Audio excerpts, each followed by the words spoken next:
ಎಲ್ರಿಗೂ ನಮಸ್ಕಾರ. ನಾನು doctor Nagaraj Lakshmeshwar, Lions blood centre Vijayanagara ವತಿಯಿಂದ ಚೀಫ್ ಮೆಡಿಕಲ್ ಆಫೀಸರ್ ನಿಮ್ಮ ಜೊತೆಗೆ ಕೆಲವು ಉಪಯುಕ್ತ ಮಾಹಿತಿಗಳನ್ನ ಹಂಚ್ಕೊಳ್ಳೋದಕ್ಕೆ ಬಂದಿದ್ದೀನಿ. ಅದೇನಪ್ಪ ಅಂತ ಹೇಳಿದ್ರೆ, ಫೆಬ್ರವರಿ 14 ಎಲ್ಲರಿಗೂ ಗೊತ್ತು, ವ್ಯಾಲೆಂಟೈನ್ಸ್ ಡೇ. ಸೊ ಅವತ್ತಿನ ದಿವಸ ಪ್ರೇಮಿಗಳ ದಿನಾಚರಣೆನ ಬಹಳ ಉತ್ಕೃಷ್ಟ ರೀತಿಯಲ್ಲಿ, ವಿಶಿಷ್ಟವಾದ ರೀತಿಯಲ್ಲಿ ಆಚರಿಸೋದಕ್ಕೆ ಅವತ್ತಿನ ದಿವಸ ಗುಪ್ತಾ ಕಾಲೇಜ್ ವತಿಯಿಂದ ಬ್ಲಡ್ ಡೊನೇಷನ್ ಕ್ಯಾಂಪ್ನ ಆರ್ಗನೈಸ್ ಮಾಡಲಾಗಿದೆ. ಇದರದ್ದು ಹೆಚ್ಚಿನ ಎಲ್ಲ ಕ್ರೆಡಿಟ್ ಹೋಗಬೇಕಾಗಿರೋದು ಪ್ರಿನ್ಸಿಪಲ್ ಪ್ರೊಫೆಸರ್ ಸುಧಾಕರ್ ಅವರಿಗೆ. ಅವರ ಅತ್ಯುನ್ನತ ಯೋಚನೆಯಿಂದ ಆಲ್ಮೋಸ್ಟ್ ಒಂದು 16-17 ವರ್ಷದಿಂದ ಸತತವಾಗಿ ಪ್ರೇಮಿಗಳ ದಿನಾಚರಣೆ ದಿವಸ ಬ್ಲಡ್ ಡೊನೇಷನ್ ಕ್ಯಾಂಪ್ನ ನಡೆಸ್ತಾ ಬಂದಿದ್ದಾರೆ.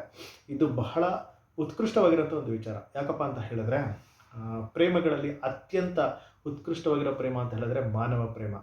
ರಕ್ತದಾನ ಮಾಡೋದಕ್ಕಿಂತ ಬಹಳ ದೊಡ್ಡ ಸೇವೆ ಆಗ್ಬೋದು, ಅಥವಾ ನಾವು ಮಾನವ ಪ್ರೇಮ ತೋರಿಸೋ ರೀತಿ ಆಗ್ಬೋದು, ಅದಕ್ಕಿಂತ ದೊಡ್ಡದು ಬೇರೆ ಯಾವುದೂ ಇರಲಿಕ್ಕೆ ಸಾಧ್ಯ ಇಲ್ಲ. ಸೊ ರಕ್ತದಾನ ಮಾಡೋದಿದೆಯಲ್ಲ, ರಕ್ತದಾನ ಅಂತ ಹೇಳಿದ್ರೆ ಜೀವದಾನ. ಸೊ ಅವತ್ತಿನ ದಿವಸ ನಡೆಯುವಂತಹ ಈ ಕಾರ್ಯಕ್ರಮಕ್ಕೆ ತಾವುಗಳೆಲ್ಲ ಬರಬೇಕು, ಭಾಗವಹಿಸಬೇಕು, ವಾಲಂಟರಿಯಾಗಿ ರಕ್ತದಾನ ನೀಡಬೇಕು ಅಂತ ಕೇಳ್ಕೊಳ್ಳೋದಕ್ಕೆ ಇವತ್ತು ನಿಮ್ಮ ಮುಂದೆ ಬಂದಿದ್ದೀನಿ. ಇದ್ರ ಜೊತೆಗೆ ಕೆಲವು ಉಪಯುಕ್ತ ಮಾಹಿತಿಗಳನ್ನ ನಿಮ್ಮ ಹತ್ರ ಹಂಚ್ಕೊಳ್ತೀನಿ. ಯಾಕೆಂದರೆ ಎಷ್ಟೊಂದು ಜನ ಈಗ ಮೊದಲನೇ ಸರ್ತಿ ರಕ್ತ ಕೊಡ್ತಿರೋರು ಇರಬಹುದು.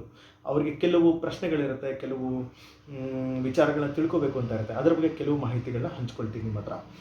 ಏನಪ್ಪ ಅಂತ ಹೇಳಿದ್ರೆ, 18 ವರ್ಷ ಮೀರಿದವರು, ಹುಡುಗರಾಗಿರ್ಬೋದು, ಹುಡುಗಿರಾಗಿರ್ಬೋದು, ಯಾರು ಬೇಕಾದರೂ ಕೂಡ ರಕ್ತ ಕೊಡಬಹುದು. ಏನಪ್ಪ ಅಂತ ಹೇಳಿದ್ರೆ, ಅವರು ಫಿಸಿಕಲಿ ಫಿಟ್ ಆಗಿರಬೇಕು, ಹೆಲ್ದಿ ಆಗಿರಬೇಕು.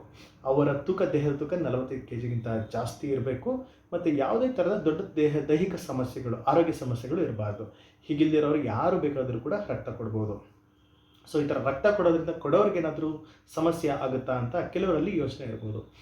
ರಕ್ತ ಕೊಡೋದ್ರಿಂದ ಆ ಥರದ್ದು ಯಾವುದೇ ಥರದ ದೊಡ್ಡ ಪ್ರಮಾಣದ ಸಮಸ್ಯೆಗಳಾಗಲಿ, ದೈಹಿಕ ಪ್ರಾಬ್ಲಮ್ಗಳಾಗಲಿ ಯಾವುದೂ ಬರೋದಕ್ಕೆ ಸಾಧ್ಯತೆ ಇಲ್ಲ. ಯಾಕಪ್ಪ ಅಂತ ಹೇಳಿದ್ರೆ, ನೀವು ರಕ್ತ ಕೊಡಬೇಕಾದ್ರೆ ಕಲೆಕ್ಟ್ ಮಾಡೋದು 350ರಿಂದ 450 ml ಅಷ್ಟು ರಕ್ತ ಕಲೆಕ್ಟ್ ಆಗುತ್ತೆ. ಸೊ ನೀವು ಕೊಡುವಂತಹ ರಕ್ತ ಕೆಲವೇ ದಿವಸಗಳಲ್ಲಿ ನಮ್ಮ ದೇಹದಲ್ಲೇ ಪ್ರಕೃತಿ ಅದೊಂದು ಸಿಸ್ಟಮ್ನ ಇಟ್ಟಿದೆ. ಏನಪ್ಪ ಅಂತ ಹೇಳಿದ್ರೆ, ನೀವು ಕೊಟ್ಟಿರುವಂತಹ ರಕ್ತ ಅಷ್ಟು ಪ್ರಮಾಣದಲ್ಲಿ, ನೀವೆಷ್ಟು ಕೊಟ್ಟಿರ್ತೀರೋ ಅಷ್ಟು ರಕ್ತದ ಕಣಗಳು ನಿಮ್ಮ ದೇಹನೇ ಮತ್ತೆ ಉತ್ಪತ್ತಿ ಮಾಡಿಕೊಳ್ಳುವಂಥ ಸಾಮರ್ಥ್ಯ ನೇಚರ್ ನಮಗೆ ಕೊಟ್ಟಿದೆ. ಅದಕ್ಕೋಸ್ಕರ ನೀವು ರಕ್ತ ಕೊಟ್ಟ ತಕ್ಷಣ ನೀವು ಕಳ್ಕೊಳ್ಳುವಂಥದ್ದು ಏನೂ ಇರಲ್ಲ.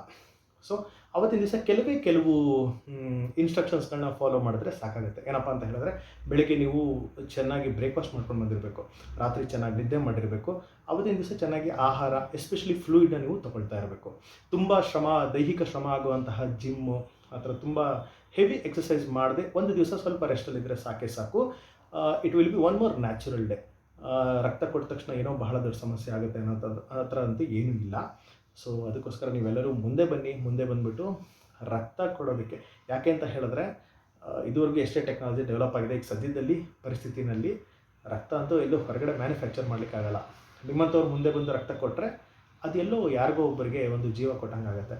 ಸೊ ಅದಕ್ಕೋಸ್ಕರ ಇಂತಹ ಒಂದು ವಿಶೇಷವಾದ ದಿವಸ ಬಹಳ ವಿಶೇಷವಾದ ಕಾರ್ಯಕ್ಕೆ ನಿಮ್ಮನ್ನೆಲ್ಲ ಆಹ್ವಾನಿಸ್ತಾ ಇದ್ದೀವಿ.